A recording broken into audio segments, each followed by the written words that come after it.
Turned. How's everybody doing? And today, with one of many movie reviews I have to bestow upon you, we're going to talk about Shang-Chi and the Legends of the Ten Rings. I saw this a couple of nights a week ago. I posted a few things on a short. I even posted a little thing telling you I just came out and seeing it. I'll put up a review later, but I'm back online now where I can really edit and do things like that because of the move and everything like that, but I'm back. So here we go. So let's get that right up the way. Did I enjoy Shang-Chi and the Legend of the Ten Rings? I did. I very much enjoyed it. I've been a fan of this character since I was 13. He is, to me, the Marvel equivalent or the Marvel of Bruce Lee, one of my idols. And I've always loved Shang-Chi, and it was always a question for me of how could they really bring this character to the big screen without the stupid stereotypes that we saw back in the 70s with this character. This character was blatant with stereotypes, let's be honest. Many of those characters from the 70s were blatantly stereotyped, especially Asian characters.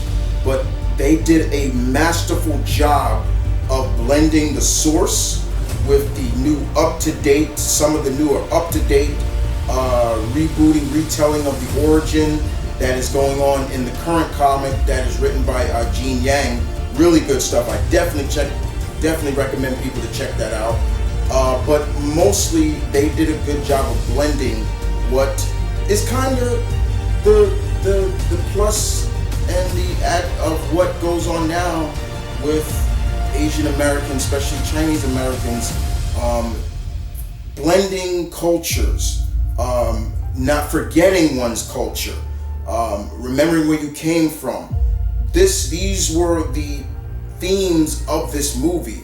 It wasn't just a straight action movie. And remember, I told you guys before, hopefully that is not what this movie is, just a straight action movie.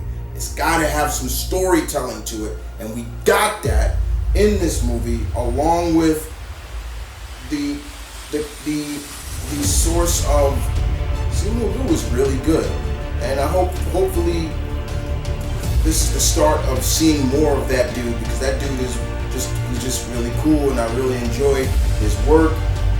So I'm not going to go into too much details in terms of I don't want to spoil it for everybody, especially if you've never seen it, and I don't want to spoil, but I will say some things about the characters, but I will spoil the end credits. So if you don't want to watch that, turn it off when I get to those, because I have my explanations of what's coming. But, in that being said, this was a good blend of everything I wanted from the character. They took more of what's going on currently now in the comics in terms of what Marvel did. And remember, Shang's father, in the beginning, his name was Fu Manchu, but I mean, come on. There's no way they were going to keep that. Plus, they couldn't, because it was ownership by another. And they go, and then later on in Secret Avengers, they told the more retelling of the story that his father is very eternal. He all these different names he's gone under, including Fu Manchu, but his real name was another name. So, and I'm not going to try to pronounce it, But in this, we get a very good blend of that. We see the Mandarin, or the real Mandarin, played by the legend himself, Tong Leung, as he is a warrior from the past. He's been around for a long time, and he's got the 10 rings. And the way they explain the 10 rings, I still call them the 10 rings of Makino. I enjoyed that. Instead of just having them on his fingers like this, they mixed it up where it's kind of there around his arm, his forearm, like a gauntlet. And when he uses them, it was actually cool. It was a lot of movement that felt like a lot of Tai Chi. Like, I saw a lot of different movements in martial arts when I was watching, especially how he used the rings, you know, also including just what they do to him, like in general, like you would see like veins pulsating when he would use them, and over time, but it does go into detail of how he and Shang's mother met. Now they took a different approach with the mother, which is fine. I had no problem with that.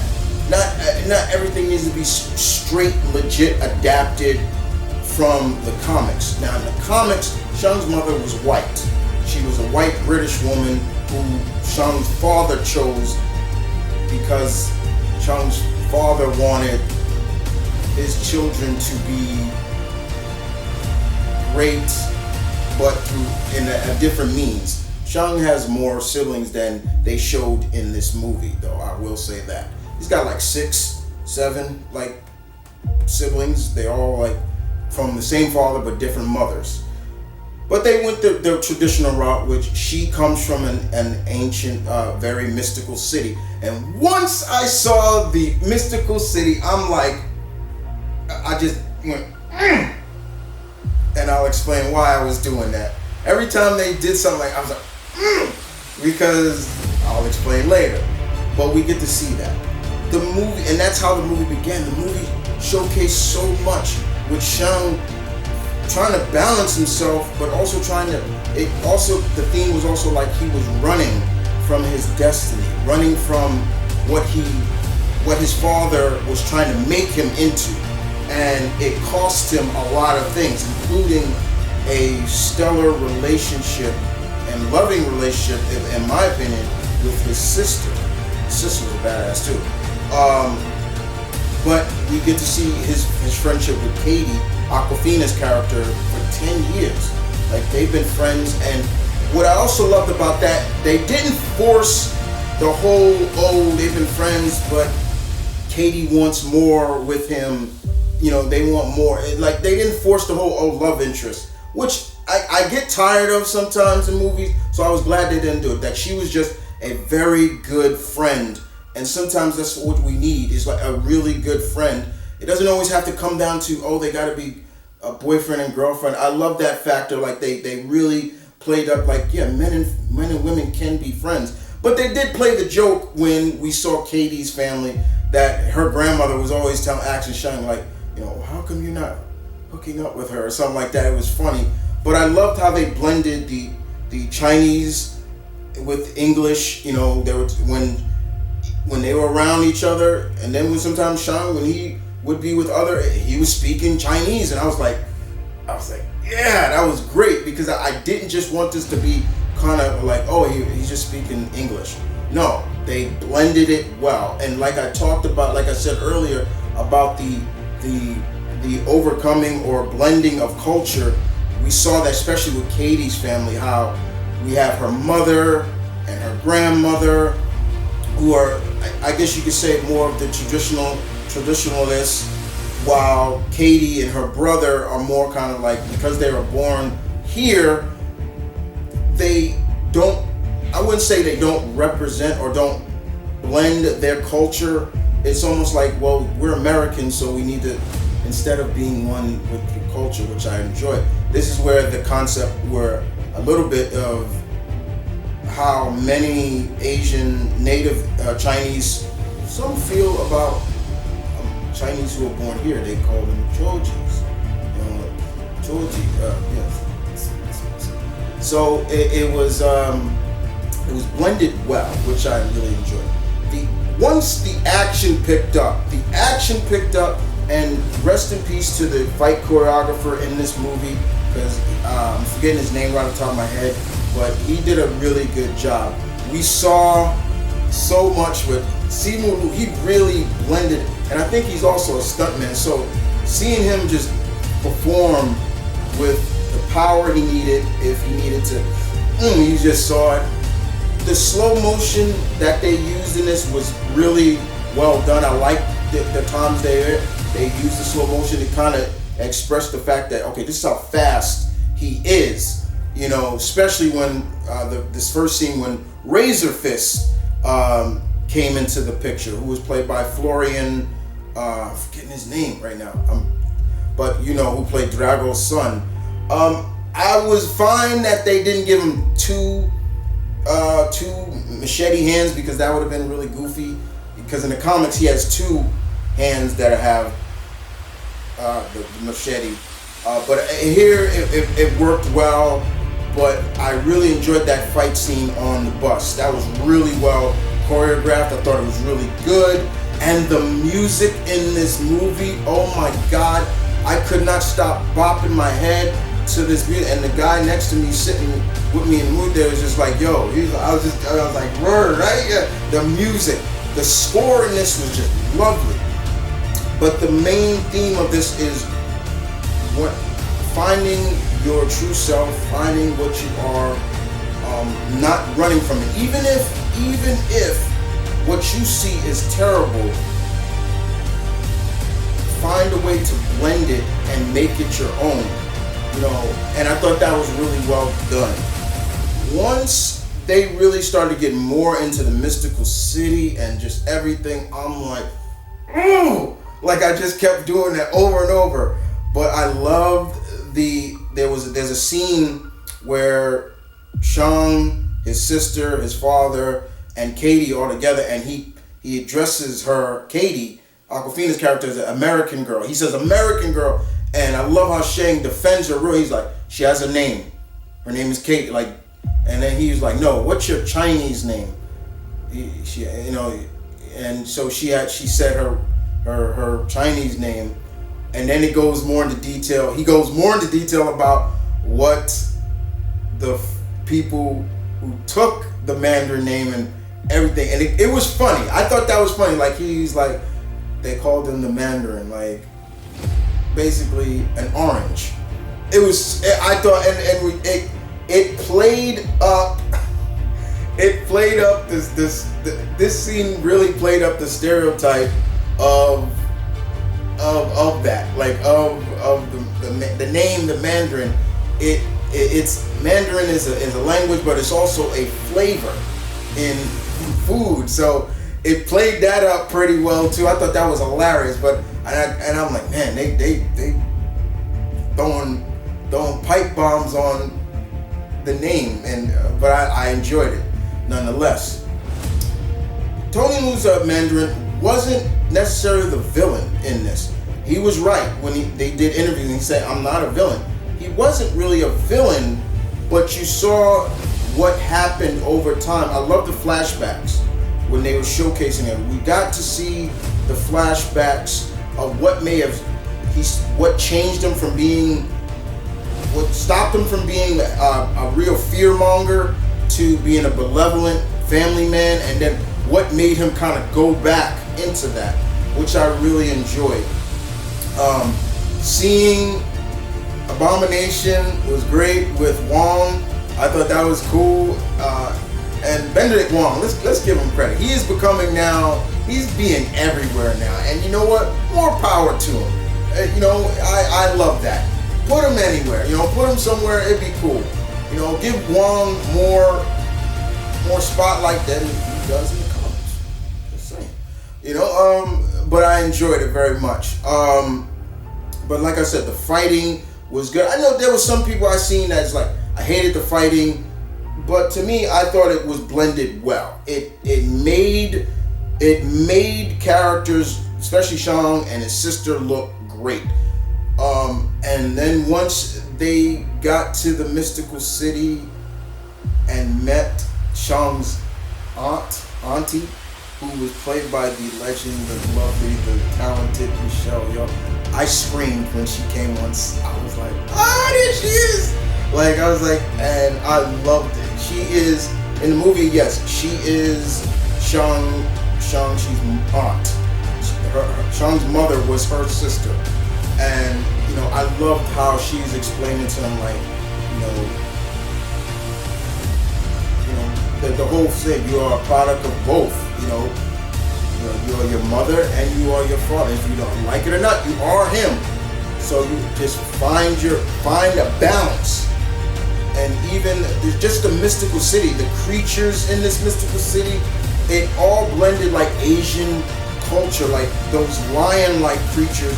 They look like the lion statues you would see like at a temple or a Chinese restaurant.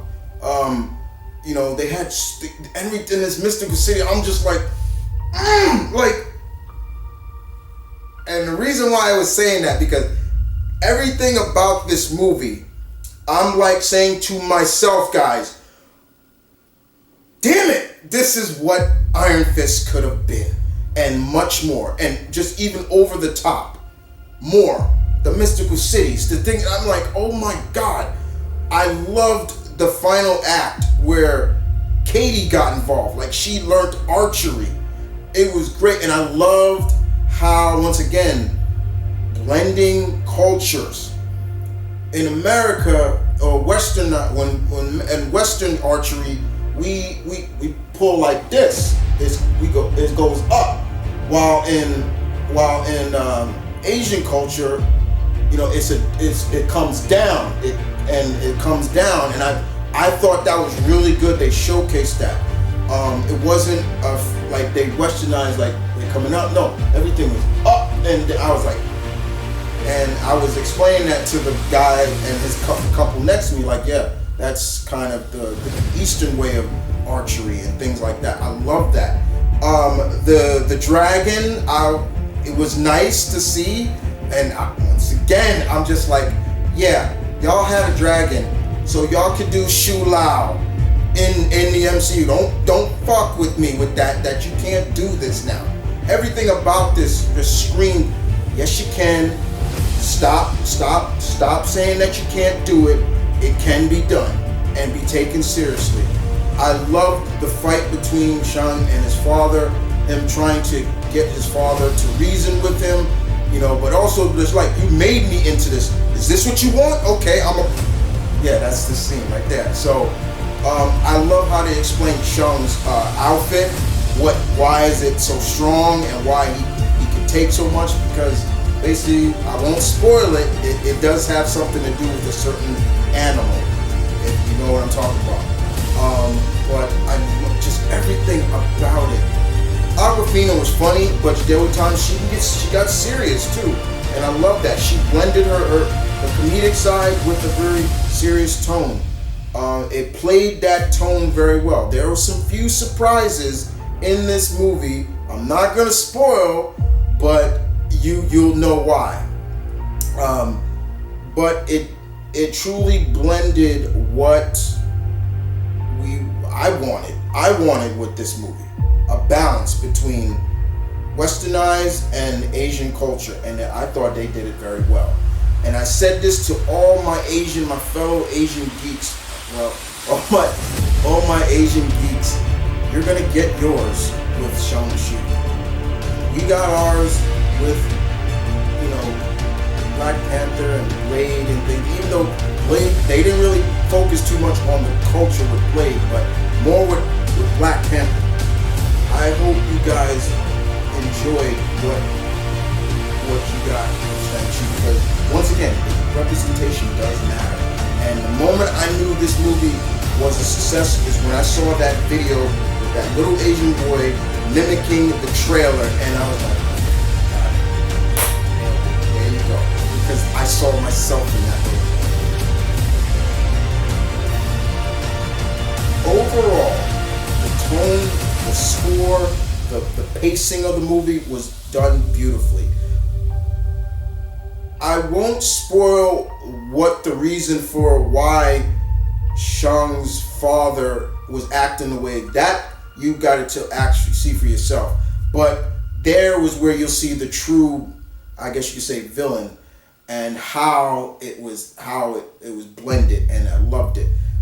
Even when Shang had yes, I'll spoil that, he did get the 10 rings, and he was using it, and it was great. I loved it very much. I was just spot on with that. It just made so much sense, and damn it, to everybody who worked on this movie, everybody who was involved in it, it wasn't just an experiment. It worked, and it could work again. And if anything, this can prove to, I guess, Hollywood in general, like, yeah, Asian actors can be the lead. They just don't need to be the co-stars. I'm just saying.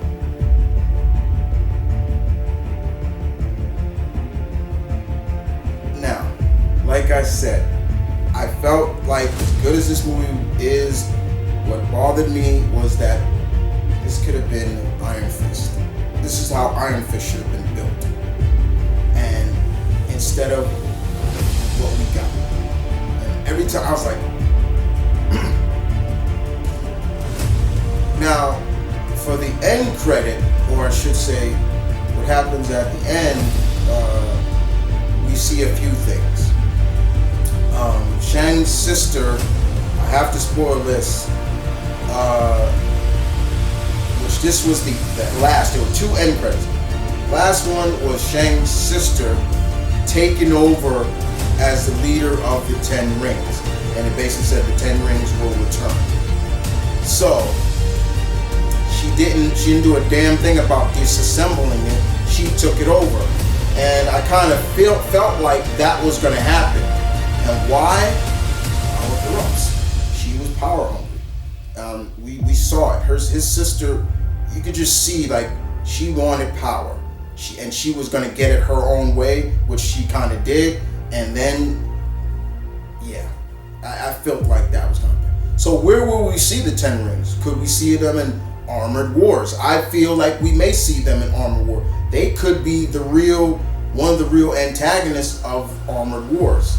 Why they want Tony's technology, I can see that. I can see that very much. I can see them being in that movie.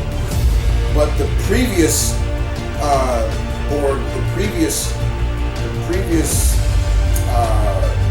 end credit was they were with Wong, and Wong is basically they're examining the rings, and he's like, there's nothing of these things in any of our library or anything like that. So who do we see next? We see Bruce Banner. Bruce, not as in the Hulk form, but in Banner form, still in the sling, but he's going on about, everything like that. And then we see Carol, and she even says, I've never come across these things. I've never come across them. But they are not from Earth. They basically are not from Earth. And then they even go on to say the uses of them have been signaling something, it's like a beacon. What? This is where my theories come in. A lot of people are saying, I've seen theories saying Galactus. No. Galactus uses a herald. He's always used a herald, not a beacon, a herald to bring. So let's take out the big G, and I think Fin Fang Foom, his race. Let's go. They're alien. That's where the real rings come from. Let's do it. Let's do it. The man, it would make sense. That's my belief. His race are coming to claim what's theirs. I can feel that. But we don't know where Shang is going to end up next. They didn't say where he's coming next. But they did say the 10 rings. I hope to see Shang Simu in, I don't know, maybe in another, they're saying Avengers. Okay, Shang is an Avenger. He was an Avenger. So it would be cool, but if they do another one, I would love to see them bring in a lot of characters that we see in Gene Yang's book, his comic. Like, I would love to see them showcase. Shang has more siblings than they let on. His off and on girlfriend who was a part of British intelligence. You know, things like that. There's still stuff they can do for a sequel. But overall, this movie did everything I wanted and more. Enjoyed it so much. I can't wait to see where these characters end up next. But it seems like for Shang and Katie's gonna be with Shang for some, like, she's her best friend but official kind of like sidekick. Like that's how it comes off. Like when Dave Wong said, "Come with me," like both of y'all, you know, it was just like, oh, okay. They both came, and I love how it kind of was like a way for Captain Marvel and Bruce Banner basically to say, "Welcome to the club," like almost like saying, "Welcome to the MCU now." Like I thought that was really cool. It was like symbolism, like welcome, and he was like, "Yeah, okay." But I enjoyed it very much. Well, guys, I hope you guys enjoyed my little take on Shang-Chi and the Legends of the Ten Rings. I very much enjoyed it. If you have seen it, tell me in the comment section down below. Don't forget my back to claw that like button and then just thumbs it up.